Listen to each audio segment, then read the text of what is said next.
would your soul say if you gave your soul the microphone? Sometimes you forget who you are.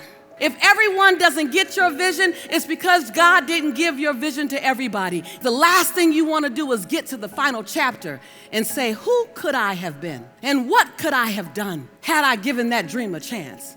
It's too late now. I can't get out the rocking chair, but man, who would I have been? The last thing you want is to be left with memories of things you didn't do. Do it. Play big. Play strong. Fly or fall. Just do it. I was just being interviewed by Mindvalley and said, how are you so successful? I said, because I failed more than others. I know I always got one more get up than my failure. And so I stopped by to ask you just what happens when you set your voice free?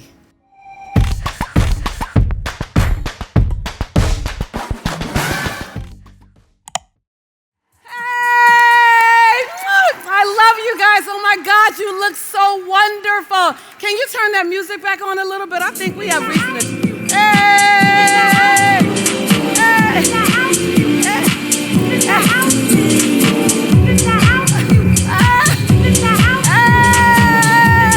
We're back in Dubai. All right. So you guys know, we're gonna need the music in a minute. So you guys know that wherever I go in the world, I send videos back to my dad and my mom to prove to them I really have a job. So I'm gonna need you guys to stand to your feet. Sylvia on my team is gonna come right here, and we're gonna pan, if you can turn the lights up so they can see the depth to know that there are really a lot of people that kind of like us. And I'm gonna make noise, we're gonna do this, and I'm gonna do the camera, and we're gonna pan. And when it gets to you, you gotta make a lot of noise. All the way in the back, your energy has to jump up to the front, turn the lights on, turn some music on. Okay, we're gonna start on this side. And then I'm gonna pan back this way. So I hope you did your exercises, because we're gonna go this way and this way. All right, you guys ready? All right, turn that music on, you guys. All right, so Dad, Mom, look, I really have a lot of people. 1, 2, 3, go. Woo! Woo! Woo! Woo! Let's go back. Woo! Woo! All right, yes. All right, thank you so much. I promise you, for so long, my family was like, are you really getting paid to talk? I'm like, yes, and I really say some things that make sense, promise you. I'm the youngest cousin of 13, and so the phrase that I heard the most was, shut up, Lisa. So, of course, I grew up to become a speaker, so someone would listen. I'm so grateful to be here. I'm so grateful to be back home, both in Dubai and at Mindvalley. Like, what a great time, what a great season, what a great space, what a great moment in time to be here. We've navigated through so much. And because you're here, it says something about your spirit. It says something about your soul, right? Yes? See, I wasn't even gonna do that, but y'all just waiting on me to do it, huh? It says something about your tenacity. So I came, and when Vision called, it was an easy spiritual yes. It was a hard geographical yes, because I have a lot of things that I was doing in places that I'm going. But I said I can't miss being here, because there's someone in this audience. Yes. There's someone in this audience that this is your change time. This is your evolution time. This is your rebirth time. This is your re-choose time. This is your recalibrate time. This is your redirect time. This is your time. Yes? This is your time. Yes? So we all gather just to stand in agreement with you. We all came together to remind you that you are at the right place at the right time with the right people with the right thoughts. It is in your imperfection that you are perfect for such a time as this. Yes? At whatever your age is perfect. You needed to have all those years behind you, or you need to have all those years in front of you. No one can do it like you.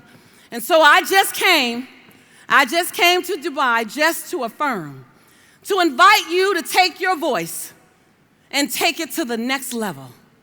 I want to ask you the question, what would your soul say if you gave your soul the microphone?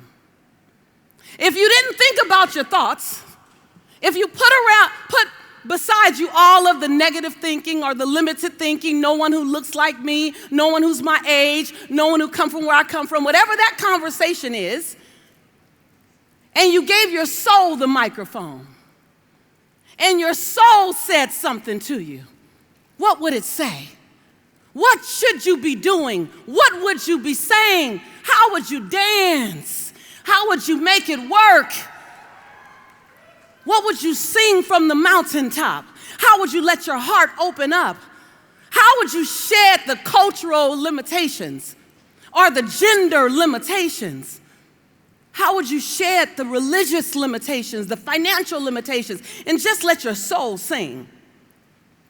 Oh, I came here to talk to your soul. Now, your mind will be engaged, your heart will be touched, but your soul will be expanded because I came for your soul.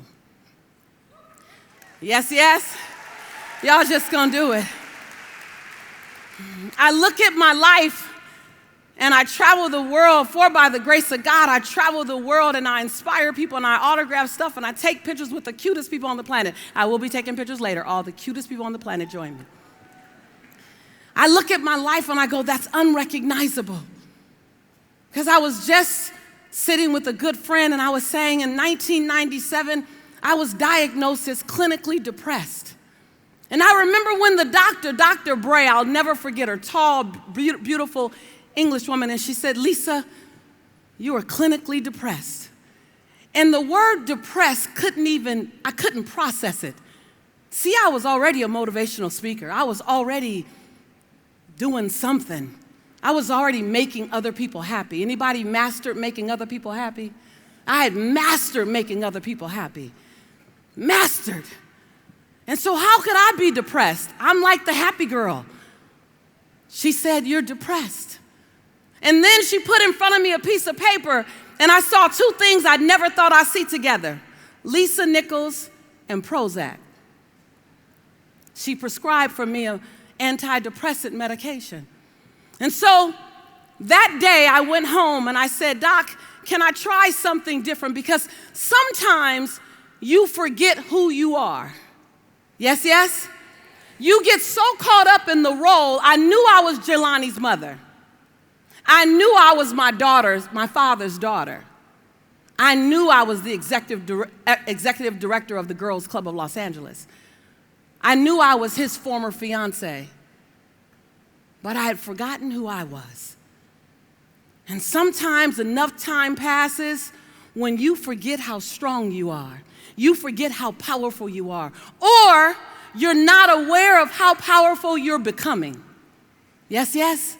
You're not aware of how amazing, how many colors you have in your wingspan. You've seen 3 colors, and your 3 colors have impressed some people. You didn't know that you had 19 more colors in your wingspan. And so I just stopped by to push and expand and stretch any form of mediocrity. I wanted to make sure that I was here so that you can hear, what does the sound of my soul sound like? Not dancing to my children's beat, not dancing to my spouse's beat, not dancing to my family's beat, my cultural beat, not dancing to my bank account's beat, but dancing to the beat of my soul. See, my gift is helping people put words that are impactful out into the world. Help you wrap the words in such a way where people get them, they can understand them, and they remember you. That's my jam. And it took me a long time to stand in that gift. I kept discounting the gift. How many of us raise one hand or raise 2 hands if you know you got something special in you and you have a tendency to keep discounting the gift? Look around if your hands are up so you see that you're not alone. I kept discounting the gift. I kept negating it because I thought if it's a value, it gotta be hard, suffer. I come from a Baptist background, so Baptist is like, suffer, suffer, suffer, and then in heaven it'll be better. And I want to see my better now. I believe that the divine that I serve, the divine that you may serve, I believe that we're supposed to have happiness now, joy now. I believe that my truth is supposed to be spoken. And guess what? I believe that my truth changes from season to season. And I get to redefine who I am in my truth, and so do you. And so I stopped by. I stopped by so that it would be kind of challenging. Oh yeah, Vision, did you tell him that I come off the stage? You didn't tell him? I'm gonna come off. Is that all right? Okay.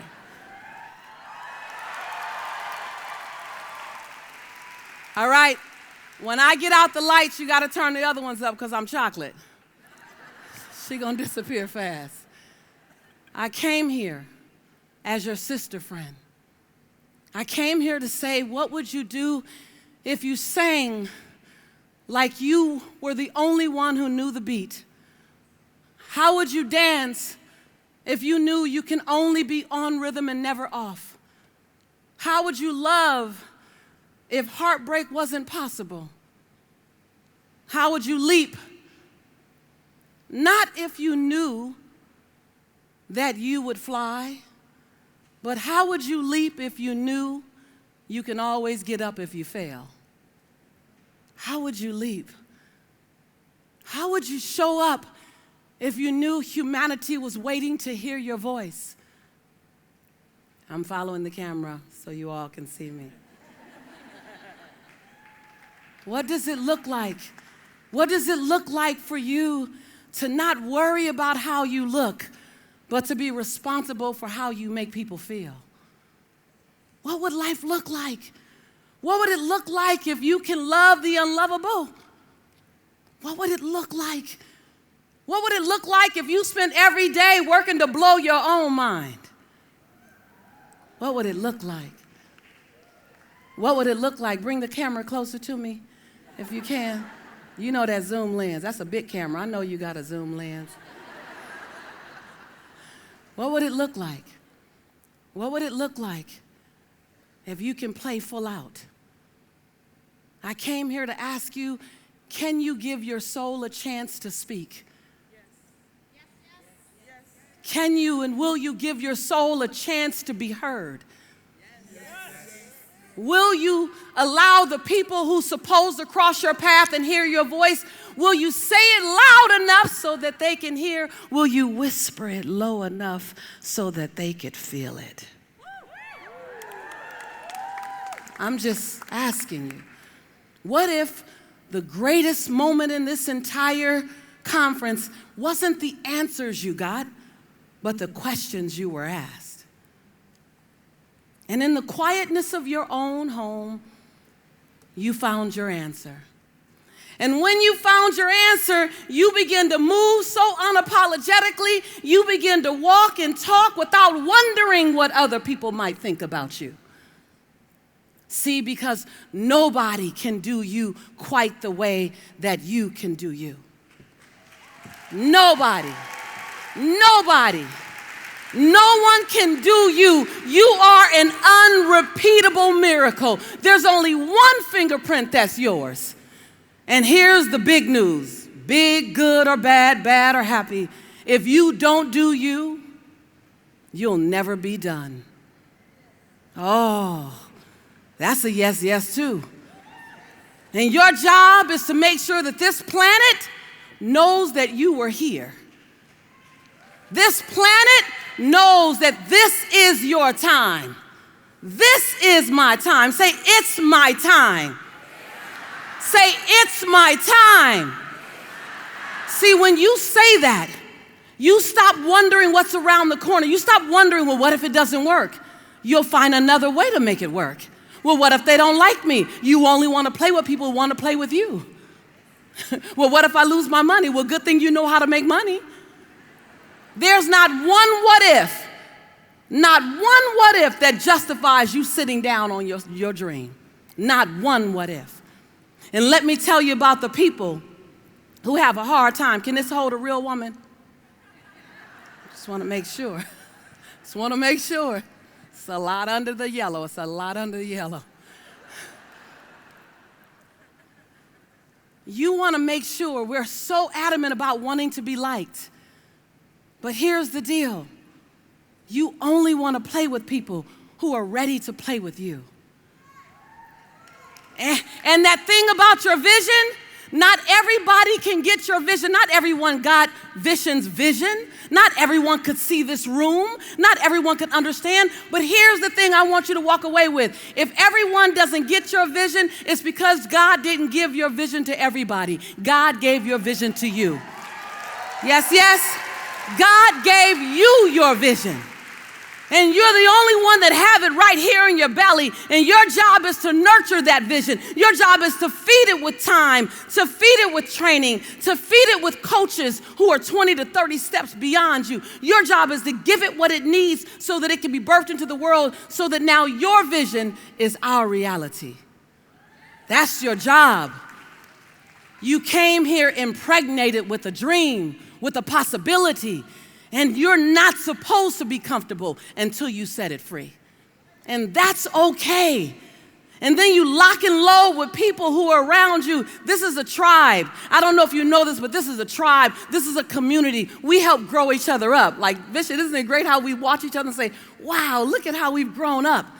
We help grow each other up. You want to be around people who make you stand on your tippy toes. You want to be around people who make you want to be a better woman because you're in their presence. Make you want to be a better man because you listen to their conversation. You watch the way they father. You watch the way she wifes. They make you want to be a better human being because you're in proximity with them.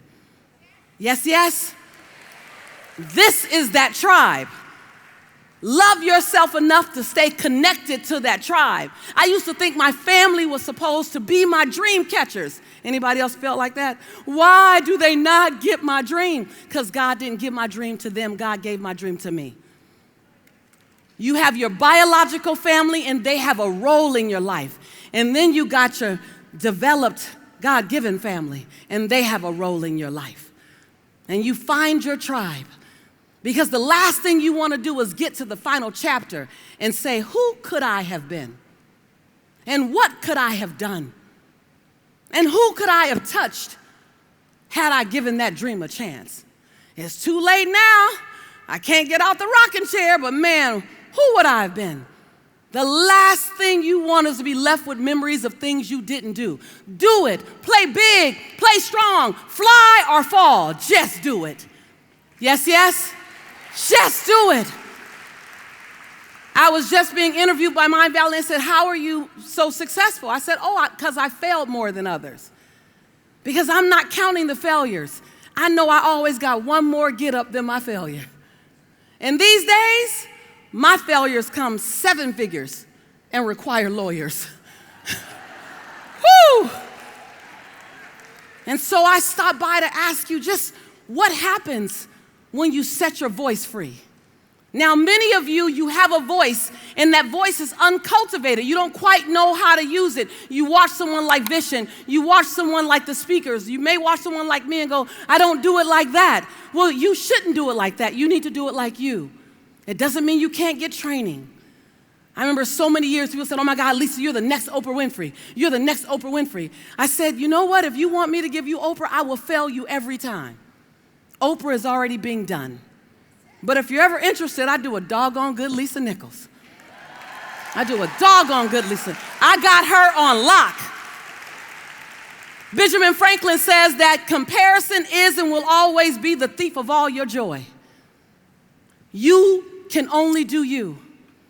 And if you don't do you, you won't be done. And don't get caught up if you have an amazing bio.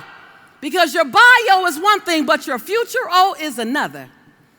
And we are vested in who you're becoming. Michelle Obama wrote the best book with the best title, Becoming. We are all becoming. And so I stopped by to ask you, who are you becoming? Who's sitting in the chair that you're sitting in right now? What does she look like 3 years from now? What is he doing 5 years from now? How many lives has she touched? How many people has he inspired? What are you doing and who are you becoming? Oh, I don't know if they told you. I didn't necessarily come to keep you comfortable. I don't mind. I don't mind that healthy tension in a room. I don't mind it at all, because when iron sharpens iron, great things happen. Yes, yes? And so this is that time when you look up and you go, wait, what part of me has to die away so the next part of me can be born? What part of me needs to sit down so the rest of me can stand up? What's on the other side of my fears? What's on the other side of my procrastination? I want to see what's on the other side of my hesitation. What's on the other side of my putting me last? Oh, so many great questions. The beauty is in the questions. Did she really come out here on stage to ask us a bunch of questions? Yes, she did, because the mind has to try and find the answer. You're welcome. You're welcome. When I was on Oprah, can I have 2 chairs? One more chair. When I was on Oprah in 2007, I had this experience happen. Before I was on Oprah, I dreamed about being on Oprah for 10 years. 10 years. I'm going to be on Oprah. I'm going to be on Oprah. Now, don't judge me. Don't judge me. You can sit it right here. That's perfect. Thank you. Thank you so much. For 10 years, I dreamt about being on Oprah, and I would tell everyone, I'm going to be on Oprah, I'm going to be on Oprah. And I did something weird when I was on Oprah. Let's just assume, thank you so much. Let's just assume I'm right here and Oprah's right there. Hey, girl. Now, I did something strange on Oprah. I don't know why this was in my dream. Do not judge me, please. Please don't judge me. But when I was on Oprah, I would sit, and when Oprah looked in the other direction, I would sneak. It sounds so stupid to share this out loud with somebody, but it's the truth. I would sneak and I would smell her white leather couch. You guys remember she used to have that white leather couch? And I guess somewhere in my mind, I knew Oprah's couch would be the best white leather couch that existed. So apparently, I wanted my olfactory glands to experience that. And so for 10 years, I would say, I'm going to be on Oprah, and I'm going to smell her white leather couch. You guys know I'm going to be on Oprah, and I'm going to smell her white leather couch.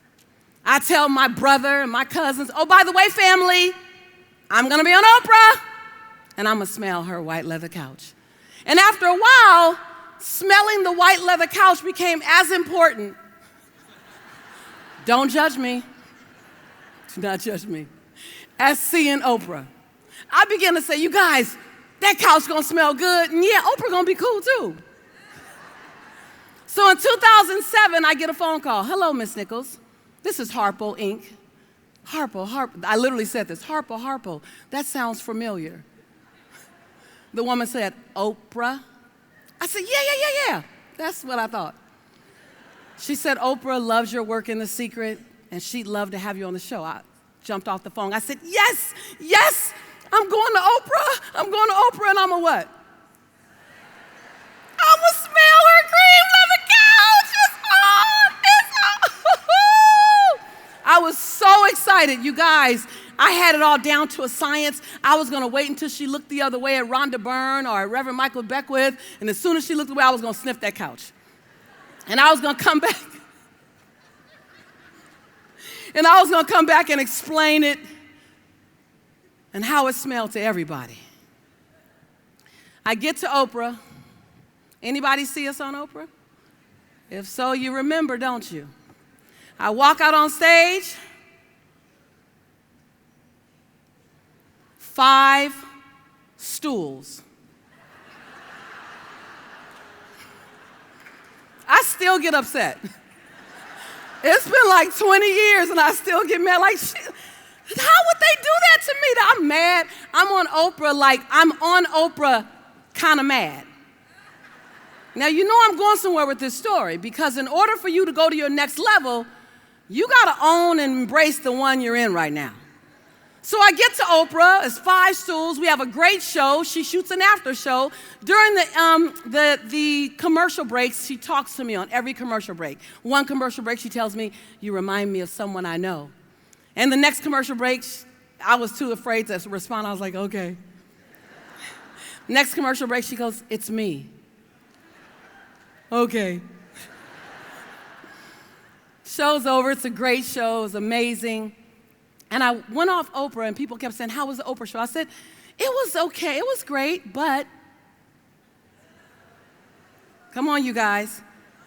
How was Oprah? It was great, but... See, I couldn't see the whole blessing. There's so many people, you might be here, and there's so many things happening for you. But there's a but.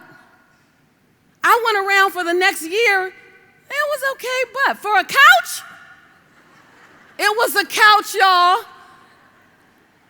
2 years later, Warner Brothers called me and said, "Miss Nichols, we'd like for you to consider you for a show." I said, "What's the name of the show?" They said, "The Lisa Nichols Show." I said, "I like that name of a show."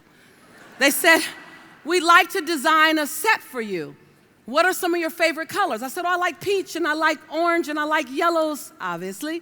And I said, "And I like round stages, and I like pillows." They said, "Great, we'd love for you to come in, and we want to show you some things." I said, "Well, I'm on my way to South Africa with my son for a month, but when I come back, I'd love to meet with you." They said, "Sure."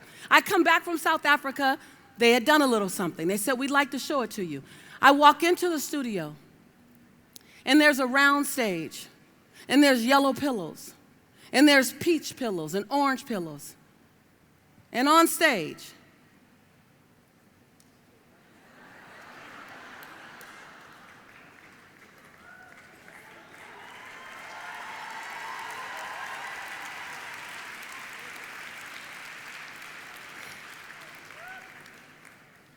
is a cream leather couch. I walk up on stage.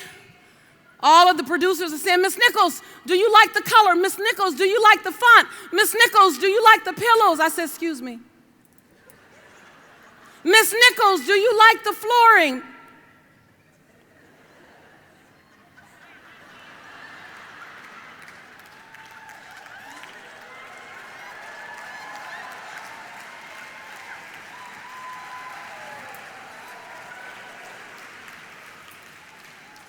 And right there in front of about 46 production crew members, I had to sit and apologize to God.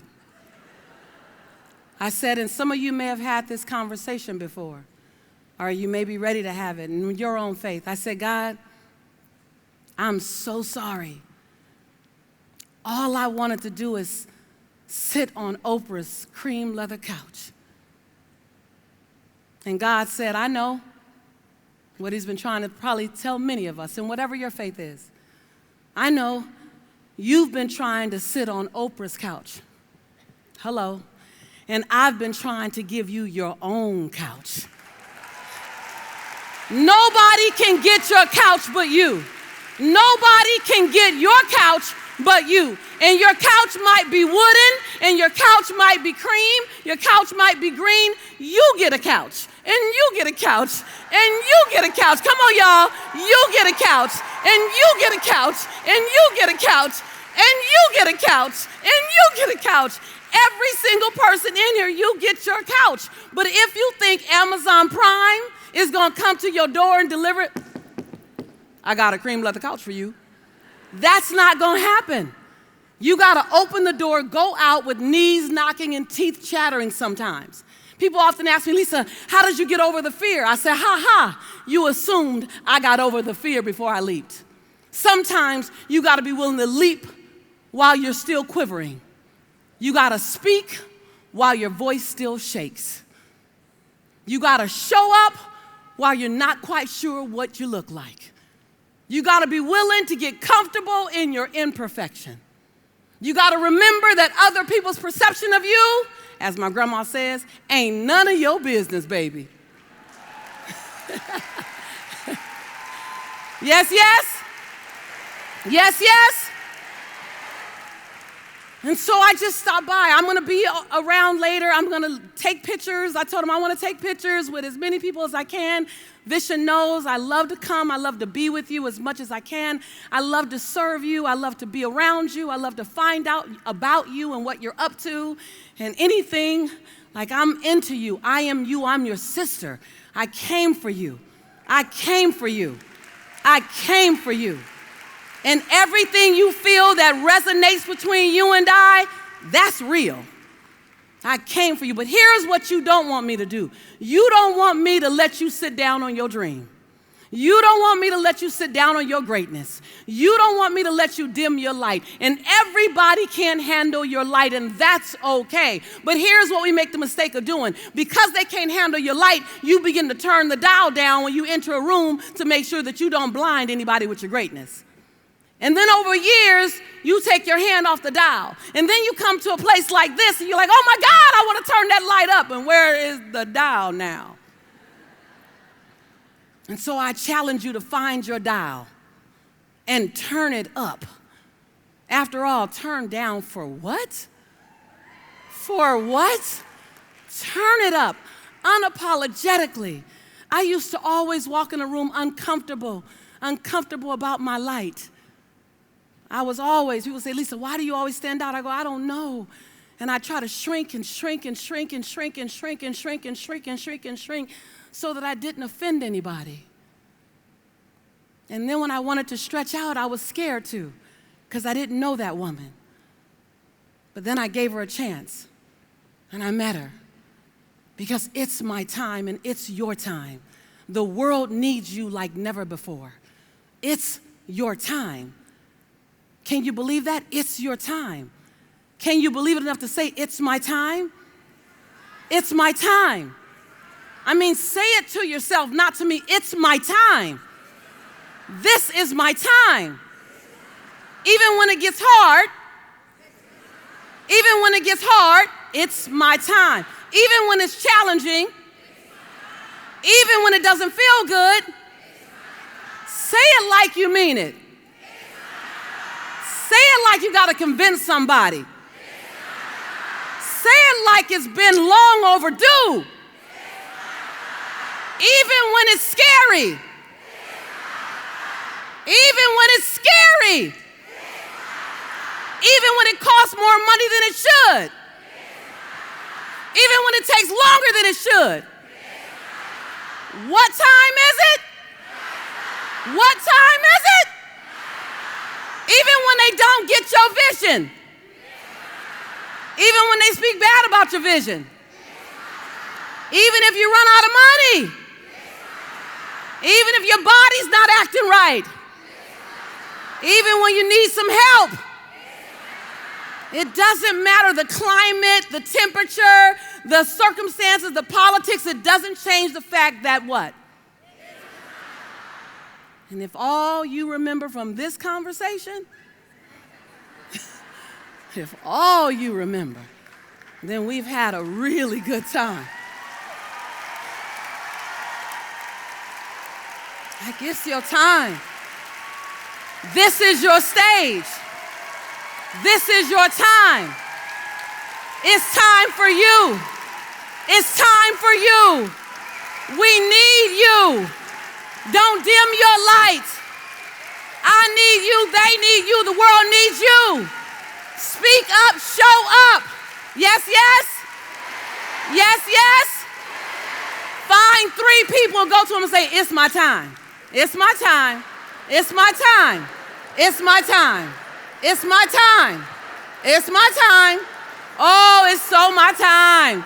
Oh, it is so my time. It's your time? Because is it your time? It's my time. It's your time. Now let me just say this. Stand up, keep standing. I like it. If you're not standing, please stand up. I'm just going to invite you to do this. Because fortunately and unfortunately, events like this must come to a close. Because when they come to a close and stop, that's when you start. You can't do the work you must do in the world while you're in this room. So if this arena had to gather, the lights had to come, the stage had to be built, and all of us had to come and witness your first day of the rest of your life, then it's been a good time together. It's been a good time together.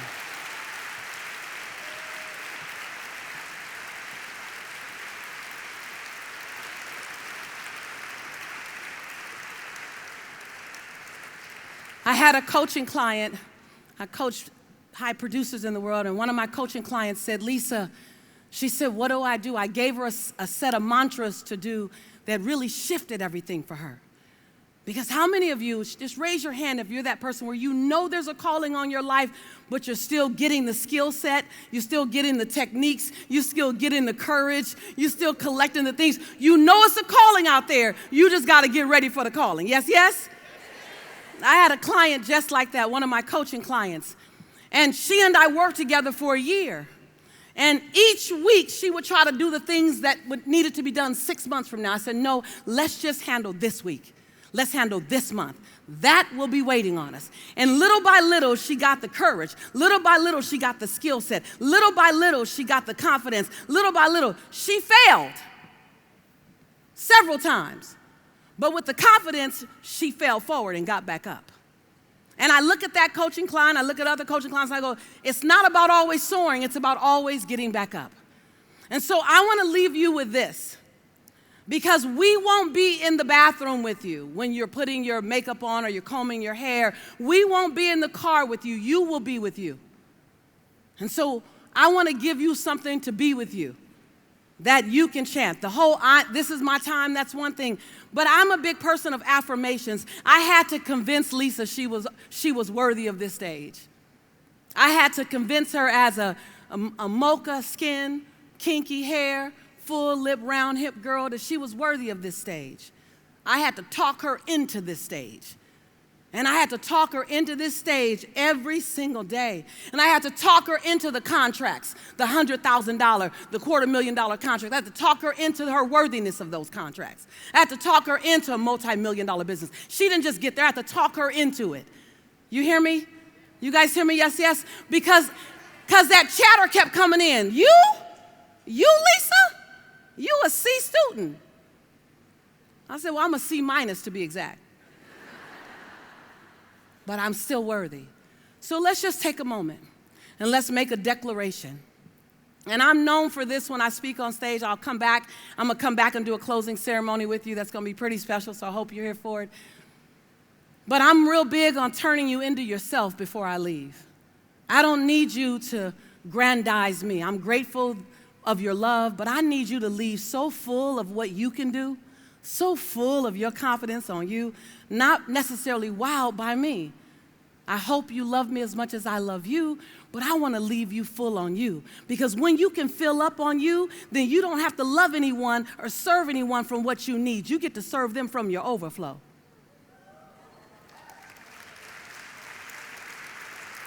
Don't feed them from the cup. Don't feed them from the cup. Feed them from the saucer. Yes, yes? Somebody just came for that part right there. And so now in this declaration, I want you to make a statement. And I want you to change the words according to what you need to say. This isn't a one-size-fits-all. We're together, but it's not all a kumbaya moment. This is an individual moment of declaration and confirmation.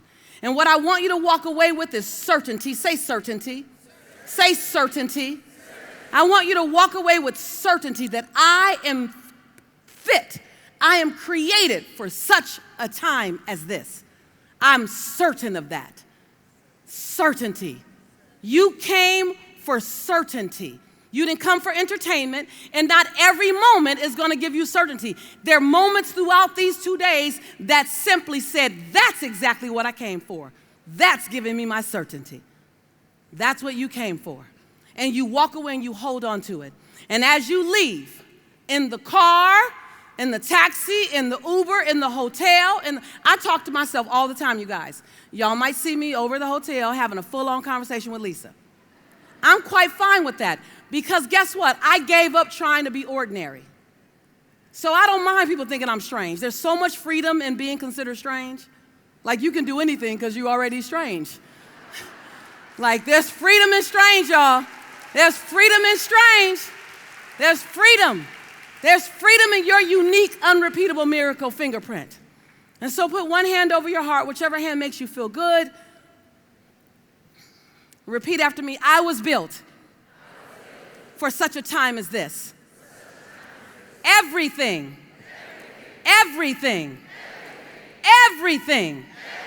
that I've navigated through prepared me for this moment.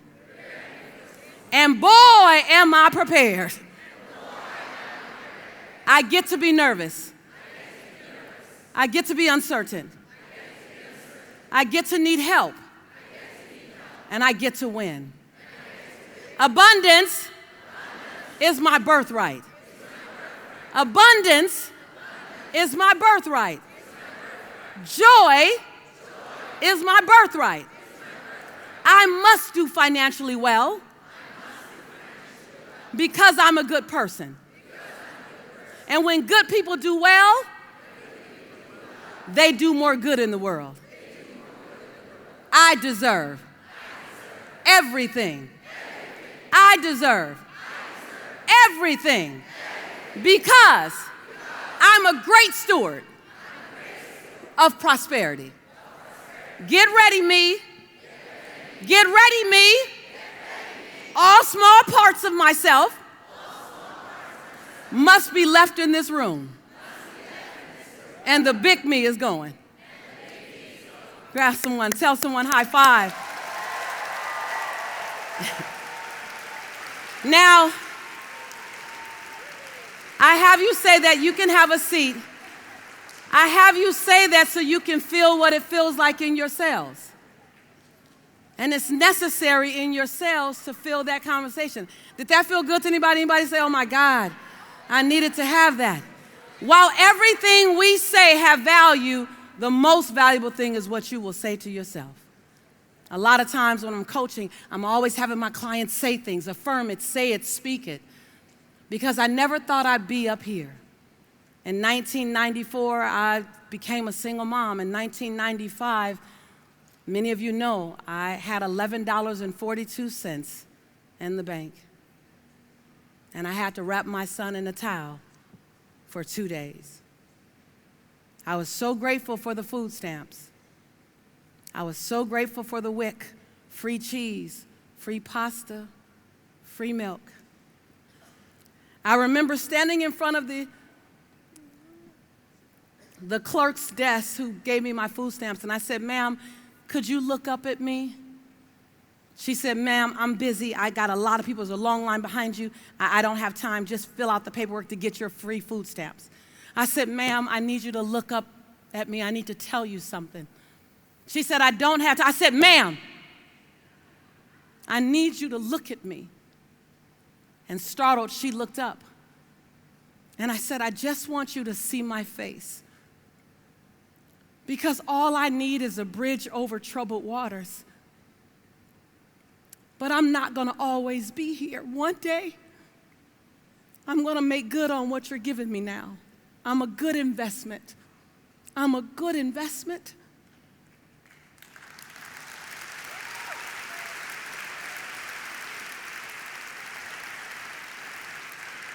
I close with, you are a great investment. You're a great investment of the time your family has put into you. You're a great investment of the time your community. You are a great investment. You are a good steward of possibility. You're a good steward. And so the question is, what will you do when you get out of this chair? What will you do when you leave this conference? It doesn't have to be easy. You're built for difficult. You're built for strong. You're built for necessity. You haven't seen the greatest version of you yet. You haven't seen. You're going to blow your mind with the man, the woman you're becoming. And during that entire time, just know that it will be people like me on the sidelines, championing you, reminding you that the best part is still coming. And that behind every fall is a get up. And behind every fly is a soar. And that someone's watching you right now, someone who's 40 14 or 4. They're watching the way you dance, the way you focus. They're watching the way you soar and the way you get up. They're watching you. And you get to inspire a world by the way you choose to be. So I just stopped by. I stopped by to stir your soul. I stopped by to say, this is your time. What is it? What is it? What is it? No matter how hard it gets, it's my time. No matter how challenging it gets, it's my time. No matter if you do it by yourself, on the good days, on the hard days, the world is so excited to meet the next best version of you. And as your sister friend, just know, whenever you hear me say that I believe in you and I love you, it's not a shtick. It's not a sign off. It's not my signature close. It's because I believe in you and I love you. Be well.